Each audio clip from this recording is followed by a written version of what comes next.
এই লাস্ট মুহূর্তে এখন শুধু আমাদের নিজের ভিতর মোটিভেশন ইন্সপিরেশন নিজের থেকে নিয়ে আমরা মাঠে নামতে পারবো ইনশাআল্লাহ। যাওয়ার হয়ে গেছে না এখন? বাকি আছে কিছু আর? আমাদের সিলেবাস কমপ্লিট না? সিলেবাস কমপ্লিট, আমাদের সাজেশন কমপ্লিট না? আমরা তোমাদের যে সাজেশন নিয়ে বিষয়ে কথা বলি, আমরা তোমাদের যে সাজেশনটা দিয়েছি আমরা এই বাংলা সাজেশনের বাংলা সেকেন্ড পেপার এবং ফার্স্ট পেপার দুটো আছে একসঙ্গে। সাজেশনের প্রথম যে তিনটা আছে না, এই তিনটা হচ্ছে মোস্ট ইম্পর্টেন্ট। আমাদের রাইটিং পেপারে প্রথম তিনটা মোস্ট ইম্পর্টেন্ট, আর পরের তিনটা হচ্ছে মোর ইম্পর্টেন্ট, আর বাকিগুলো সব লেস ইম্পর্টেন্ট। এই জন্য তোমাদের কাজ হচ্ছে মোস্ট ইম্পর্টেন্ট গুলো পড়া। যেমন কম্পোজিশনের কথা বলি বাংলা ব্যাকরণে, ওই তিনটা যত সর্বোচ্চ পয়েন্ট আছে তোমরা লিখবা, ঠিক আছে? ওইটা পয়েন্টগুলো লিখবা এবং ওইটা হাইলাইটস করবে, এবং ইন্ট্রোডাকশন এবং কনক্লুশন। ইন্ট্রোডাকশন অনেক সুন্দর কথা লিখবা। ইন্ট্রোডাকশন লিখবা না যে I am student of class SSC, I M a doctor. আমরা ইংলিশ কম্পোজিশনে লেখা দেখলাম I am student of SSC. এটা তো একটা ন্যূনতম মানে সেন্সলেস হয়ে কথা বলে। কথা বলতে কষ্ট দেখলাম না। তাহলে এই ক্ষেত্রে আমরা এইগুলো আমরা ক্লিয়ার করব। ওকে, আচ্ছা সৃজনশীলের কথা বলি আমরা। নির্দিষ্ট টাইম আছে কয় মিনিট করে আমাদের সৃজনশীল? একটা সৃজনশীল 22 মিনিট 22 মিনিট। আমরা প্ল্যান করব 21 মিনিট সুন্দর করে লেখা, এবং ক নম্বর এবং খ নম্বরটা যদি শতভাগ কমন হয় তাহলে লিখবে না, লেখার দরকার নেই। বুঝছো? ক নম্বর এবং খ নম্বর কি হতে হবে? শতভাগ কমন হতে হবে, তবেই লিখবো। এবং ক নম্বর খ নম্বরের বানান ঠিক করে লিখবো, ঠিক আছে? ক নম্বর খ নম্বরের কোনো বানান আমরা এলোমেলো করার সুযোগ নাই। বুঝছো? আচ্ছা, এরপরে আমরা এমসিকিউ কথা তো বললামই। আর টোটাল টাইমে আমরা পরীক্ষা শেষ করব। যখন লাস্টের সৃজনশীল লেখার সময় টাইম কম পেলাম, কি করব আমরা? তখন আমরা শর্ট করে দিতে পারবো। গটা মনে করে এক পৃষ্ঠা লিখলাম, ঘ এক পৃষ্ঠা লিখে তো মানে মেইন যে টপিকস বা থিমটা ওইটা আমরা ডিসকাস করবো। আমরা এখানে অন্য কিছু আর এলোমেলো কথা লিখবো না, তবে আমাদের ওই অ্যাক্টিং টু টেক্সট বুক অনুযায়ী আমরা লিখবো। এলোমেলো কথাটা লিখে টাইম নষ্ট করার দরকার নেই আমাদের। আর অনেকে মনে করছে পেজ ভরাট করার জন্য অনেক বড় বড় করে লিখে পেজ ভরাট করবো। ওই স্যারটা সিনিয়র, ওনার বয়স মিনিমাম খাতা দেখতে দেখতে 15 বছর হয়ে গেছে মনে করো, ওই জন্য অনেক বড় বড় করে লিখে পেজ ভরাট করার দরকার নাই। তো তথ্যগুলো সুন্দর করে লিখে আমরা লিখবো, এটা আমাদের টার্গেট। বাংলা সেকেন্ড পেপারে কম্পোজিশনে আমরা টার্গেট দিয়েছিলাম 3টা, বলিস না ইনশাআল্লাহ কমন পড়বে। তবে বিশ্বাস রাখতে হবে, বিশ্বাস ছাড়া তোমার কিছু সম্ভব না। প্রতিটা বিষয়ে কিন্তু মানে বিশ্বাস রাখতে হবে, নাহলে কিন্তু কমন পড়বে না। অবিশ্বাস করলে দেখছো যে 14 নম্বরটা পড়ছে কম্পোজিশন, তুমি বসে আছো। তাহলে এটা লেখার সময় আমরা মিনিমাম মানে 15 প্যারা, 15টা প্যারা লিখবই। আমার যদি প্যারা না থাকে আমার কাছে, এখন আমি করব পাঞ্জিরি বা অনলাইন থেকে দেখবো। আমরা অনলাইন থেকে প্যারাটা শুধু লিখে 2-3 লাইন হাইলাইটস করব। অনেক স্যার আছে প্যারাটা গুলি করে নাম্বার দিবে, অনেক আছে পেজ গুলবে, টিক মারে কটা পেজ? 15টা পেজ, মার্ক দিলে 15। কটা পেজ? 18 পেজ, নাম 18 দিয়ে দেবে। বুঝা গেছে? এইগুলো আমরা কিন্তু খেয়াল করব। আমাদের টার্গেটই হচ্ছে 99। যদি টার্গেট হয় তাহলে আমি 98 পাবো, আর 100 টার্গেট 99 পাবো। তো বাংলাতে 100 পাবে, মানে 100 একটা বাংলা সেকেন্ড পেপারে আমি বলে দিলাম 100 পাবে। বাংলা ফার্স্ট পেপারে 100 বার রেকর্ড দেখিনি আমি, তো বাংলা সেকেন্ড পেপারে 100 পেজ আমি দেখছি। তো বাংলা ফার্স্ট পেপারে 100 পায় না, তবে চেষ্টা করতে হবে বাংলা ফার্স্ট পেপার পরীক্ষা দেওয়ার। এবার ইংলিশে কথা বলি, ইংলিশে গেলাম। ইংলিশে যে আমাদের মডেল আছে না, 3 মডেল আছে, গ্যাপ 3 আছে না। এই যে অনেক স্টুডেন্ট আছে দেখবো আমরা পরীক্ষায় 3 মডেলে 1 ঘন্টা কাটাবে, ওই গ্যাপ 5 মার্কের জন্য আর 1 ঘন্টা কাটাবে। ও রিয়ারেন্স ওই স্টোরি আর কি যেন আছে একটা ডায়লগ, ওটা নিয়ে বসে আছে। আমরা ডায়লগে যে ক্লিয়ার দিয়েছি একদম ইদ্দিন নাসির আদাল মুস্তাকিম করে বললাম, ওরা একদম কি guidance to the state path, মানে সরল পথ প্রদর্শন করা, একদম সরলভাবে যা আছে মুখস্থ করে পরীক্ষায় আমরা শুধু অ্যাডজাস্ট করব কি ওখানে ওই যে প্রশ্নে যেটা পড়ছে ওটা অ্যাডজাস্ট করব। তবে আমরা যদি এটাও না বুঝি এটা গুড সাইড না ব্যাড সাইড, প্রয়োজন পাখি থেকে প্রশ্ন করে নিব, দোস্ত এটা গুড না ব্যাড, প্রয়োজন 3 না সকেটিদের মতো কয়েকজনকে প্রশ্ন করে আমরা জ্ঞান অর্জন করব, করে নিয়ে তারপর আমরা লিখব গুড সাইড না ব্যাড সাইড। ঠিক আছে? তবে সুযোগই পাবো না স্যার, আমার কাছে তো প্রশ্নপত্র দেখতে অনেক। তবে আমরা সাজেশন দিয়েছি প্রথম 3টা মোস্ট ইম্পর্টেন্ট, পরে 3টা মোর ইম্পর্টেন্ট। প্রতি বছর আপনারা কম পড়ে, এবারও কম পড়বে, এটা বিশ্বাস রাখুন। যদি মোবাইল ফোন পড়ো তো ভালো সাইজ সাইড আছে খারাপ সাইড আছে তুই কোনটা দিব দুই সাইডে লিখতে হবে, গুড সাইডে লিখতে হবে, ব্যাড সাইডে লিখতে হবে। এখন স্টুডেন্ট আমরা একটা তোমাদের সমাধান দিয়ে দিই। মনে করো তুমি বাসা থেকে বের হতে কোথায় আসার জন্য হঠাৎ করে রাস্তার সামনে তোমার সামনে একটা সাপ চলে আসলো। এখন তোমার ডিসিশন কি হবে? হয় সাপকে মেরে পার হতে হবে অথবা দৌড় দিতে হবে। তো তুমি তো দৌড়তে পারছো, বের হয়ে গেছো, এখন তো ব্যাক করার সুযোগ নেই। তার মানে কি সাপকে মেরেই পার হতে হবে। তার মানে যেমন থাক ওই প্রশ্নটা আমরা ফেস করে সলিউশন করব, ঠিক আছে?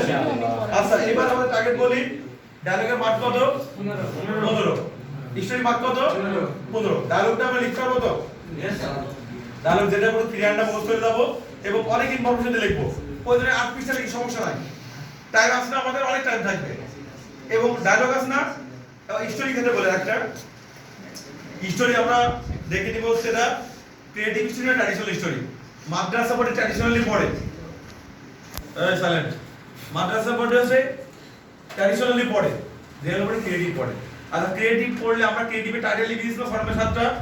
এই টাইটেলগুলো একটা লিখতে হবে। গল্পের নাম না লিখলে 1 মার্ক পাবো না পরীক্ষায়। গল্পের নাম লিখলাম, ফার্স্টে টাইটেল লেখার পর এবার আমরা এগুলো স্টার্ট করব। এবার লাইন বাই লাইন আমরা লিখবো। এটা টাইটেলটা ইউজ করার পরে টাইটেল না দিতে হবে না। এবার টাইটেল দেওয়ার পর গল্পটা দেখে নিব আমাদের, যে গল্পটা প্রেজেন্ট টেন্স না পাস্ট টেন্স।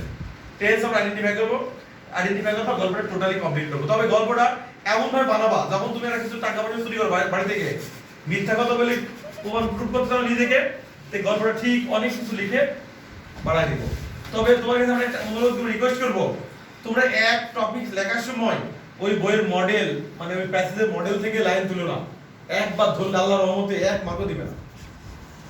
যদি ধরতে পারে কোনো সময় যে তুই মডেল থেকে তুই এর মধ্যে মানে লাইন মিলাইলা, 1 লাইন ডবল লিখলে ছাড় পেতে পারো, কিন্তু যখনই এই প্যাসেজ লিখে দিলা এই স্টোরির ভিতরে 1 মার্কও পড়ে পাবো, 1 মার্কও পরীক্ষা দিবে না, কিন্তু কোনো ছাড় নাই। এই জন্য আমাদের কি প্ল্যান করতে হবে, যে গল্পটা আমার টেন্স আমি কি আর মাথার মধ্যে যখন লিখবো একটা বাক্য মাথায় ভাবি নিব যে পাস্ট টেন্সে লিখছি, সাবজেক্ট লিখি ভার্ব, আমি ভুল লিখি না পারলে বলবো ওই ওয়ার্ডের এই চ্যাট লিখি না, আমরা কি চ্যাট জন্য বলি আমরা বাংলা চ্যাট করে বলছি দুই একটা ওয়ার্ড বাংলিশ মারি দেব, তারপরেও ওইটা কখনোই বাংলিশ লিখবো, তবে কোনোদিন কপিরাইট করব না। কোনোদিন কি করব? কপিরাইট করব না। বোঝা গেছে? কপিরাইট না করে আমরা একটা লাইন বাই লাইন লিখলাম আমরা। আর স্টোরিটার নাম দিয়েছি আর ট্র্যাডিশনাল পড়লে ট্র্যাডিশনাল সম্পূর্ণ পাস্ট টেন্স। এখানে 15 মার্ক। তুমি যদি এখানে পাগলামি করো, মনে হয় তুমি 3 নম্বর গ্যাপ নিয়ে, তোমার কাছে একটা ই থাকবে আমার টার্গেট 3 নম্বরটা কখনোই আগে করার দরকার নাই, 3 নম্বরে থাক। আমার ওই স্টোরি আর ডায়লগ আমার টার্গেট 30 মার্ক না, এখানে ওই 30 মার্ক করে যাবে। কোয়েশ্চন নাম্বার লিখবে, আনসারটা question number 1 gap, answer question number 2 ফাঁকা থাক, 3 ফাঁকা থাক, সব ফাঁকা আছে আমার। ওই দুইটা 30 মার্ক আমি 28 মার্ক অর্জন করে আছি, তারপরে আমি এই গ্যাপে হাত দিব। এবং কোশ্চেন লেখার সময় এই যে আমাদের কিছু কিছু বাবু আছে প্রশ্ন টেন্সই মানে না, ওর আবেগে উত্তর লিখে দেয়। ফার্স্ট পেপার যদি আবেগ দেখাও একদম বিপদ হারা যাবে, তোমার মার্ক হয়ে যাবে 0। তাহলে কি ফার্স্ট পেপারের প্যাটার্নটা কি? 30 মার্কের প্রশ্ন উত্তর আছে, 30 মার্ক। তোমার কাজই হবে, আমরা সঠিকটা আগে যেটাতে বললাম আমি, যে তোমার টার্গেট হবে যে গ্রামার তো 9 টাইপিং করবা, 9 মিনিট টাইম এক্সট্রা ব্যয় করবা। তোমাদের টার্গেট হবে যখন প্রশ্ন লিখবা তোমার 1 মিনিট টার্গেট ব্যয় করবে, কেন দেখবা তোমার টেন্স মানে ম্যাচ করছে কিনা। 5টা প্রশ্ন একবার মিলাই দিবা। তুমি যখন কবিতার প্রশ্ন লিখছো তখন তুমি মিলাই দিবা যে ম্যাচ করছে কিনা। আবার গল্পের প্রশ্ন লিখবা তখন ম্যাচ করে নিবা। আর আমরা শীট দিয়ে দিস না, স্টোরি গাইড আল্লাহর রহমতে 26 হতে কম পড়বে। এই প্রথম 10টা আছে না, 10টার মধ্যে কম পড়ে যাবে ইনশাআল্লাহ। কম পড়বে ইনশাআল্লাহ, আল্লাহর মানে ভরসা রেখে কম পড়বে। আর কমন না পড়লে কি, যা কেউ না তার আল্লাহ আছে। আমাদের 26টা প্রশ্ন দিয়ে আস না, ওর মধ্যে থেকে প্রশ্ন কমন না ওই প্যাটার্নে তো পড়বে, ওখান থেকে তোমার কপিরাইটকে বাধা লিখে দিবা, প্রশ্নটা বড় করে লিখবা। আর এখানে একটা সিটিং করতে গেলে তোমাকে একটা সিট করতে হবে। 3 জায়গায় সিটিং করার তোমার সুযোগ আছে। সিটিং করার জায়গাগুলো বলি আমি, তোমাদের যখন সামারি লিখবা এখানে সব যে তোমাদের মেন্টালিটি এত ঠান্ডা মতো লিখবা, লেখার টাইপের মতো লিখবা।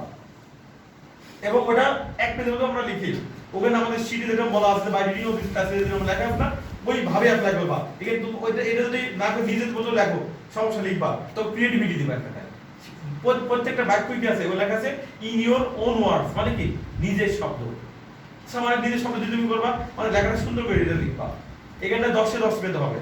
আবার ওই যে ডায়লগ লেখার সময় কি লেখাটা সুন্দর করে লিখবা। মনে করো তুমি 1 2 ঘন্টা বসে আছো, ডায়লগে টাইম নাই দ্রুত লিখে দিও, বলা যাবে না। ওই দুই জায়গায় তো লেখা ভালো করতে হবে। লেখাটা ভালো এই রোমান যদি পরীক্ষা ও লেখে বলতে লেখাটা ভালো ওপরে 1 মার্ক করে এমনি নরমাল বেশি হয়ে যাবে, কারণ লেখাটা সুন্দর আছে। যার লেখা সুন্দর সে 1 মার্ক একটু বেশি হয়ে যাবে। ওই জন্য কি ওই 5 মার্কের গ্যাপ আমার দরকার নাই, এই আমি 28 পাস আমার 29 পাস দরকার আছে, ওই 5 পড়ে থাকা হয়, পরে আমি आंसर করব। বুঝা গেছে? তাহলে আমাদের 3 নম্বর 8 নম্বর 9 নম্বরে 3 মিনিট আমাদের টাইম ওয়েস্ট করবা শুধু টেন্স ম্যাচ করাবা। বুঝা গেছে? আর যে প্রশ্ন পড়ি যা প্রথম লাইনটা টেন্স মিলানি পর ওই তাই লিখে দিবা। তো মিল তো আছে, সুনামান পড়লে সুনামানের তো মিল তো আছে, সুনামান আর মিশা বলে তো মিল আছে। আমরা যদি পড়ি হচ্ছে 12টা প্লেস ওখানে তো মিল আছে, রোজামন পড়লে সবই তো পড়ানো হয়ে গেছে আমাদের, মিল আছে না কোনটায়? এখানে একটা দুইটা গল্প আছে, লিপি আর একটা আছে 1971 একটা গল্প আছে, আমরা পড়াই নিয়ে যেত, ওইটা একবার জাস্ট সামারি করে নিতে পারবে না, তবে এগুলো দিন কম পড়ে যাবে। আচ্ছা এটা ফার্স্ট পেপারে সেকেন্ড পেপারে গ্রামাটিক্যাল করার সময় তোমাদের কাজ হবে নাম্বার মান আমরা লিখছি 10টা মধ্যে 5টা পারি, 5টায় কিন্তু আমরা এটা ধরে আমরা লিখবো যে আমি যে 5টা পারি করে নিব আমরা। তবে আমরা উইথগুলোটা আমরা শীট আমরা দিতে পারিনি, এটা আমি আন্তরিকভাবে দুঃখিত। তবে আমরা পরীক্ষার আগে আমরা এই শীটটা তোমাদের আমরা হোয়াটসঅ্যাপ গ্রুপে দিয়ে দিব, মানে উইথগুলো করার টেকনিক আমরা মঙ্গলবারের মধ্যে এটা আমরা অনলাইনে আমরা তোমাদের দিয়ে দিব না ডাউনলোড, ঠিক আছে? এটা আমরা নতুন করে বানাচ্ছি, এটা আমরা কখনোই করে নিয়ে রাখেন, তবে আমি মিলাই দেখলাম যে এইভাবে করলে উইথগুলো করা সম্ভব, ঠিক আছে? এটা আমরা অনলাইনে দিয়ে দিব, অল্প দিনে অনলাইনে দুটো স্টোরি এই সরি রিয়ারেন্সের একটা টেকনিক আর ওটা আমরা অনলাইনে দিয়ে দিব, ডাউনলোড করে দেব। তাহলে এই আমরা যদি ওই উইথগুলো করলাম তখন তাহলে আমরা টেন্স ম্যাচিং করলাম, মনে হয় কি বলছো তাহলে অপের পর কি হয় আইন ভাই, তখন কিন্তু রাইট ফ্রম ভার্ব ইউজ করতে হবে আমাদের, ঠিক আছে? অ্যাডজেক্টিভ পেলাম, এরপর কি বসে নাউন, এটা অ্যাপ্লাই করতে হবে আমাদের, এটা গেল। এরপর 2 নম্বর টেবিলটা আমরা কিন্তু লিখবো সুন্দর করে, 3 নম্বরটা আছে রাইট ফ্রম ভার্ব, এখানে 1 নম্বর আর 3 নম্বরে অতিরিক্ত 3 মিনিট সময় ব্যয় করব। 1 নম্বর 3 নম্বর কত mark? 20 mark, with 10 right from verb 10, 20 mark কি? তো টোটালি মেন্টালিটি সেটআপটা চেঞ্জ করতে হবে, পরে ওটা লিখতে হবে তোমার।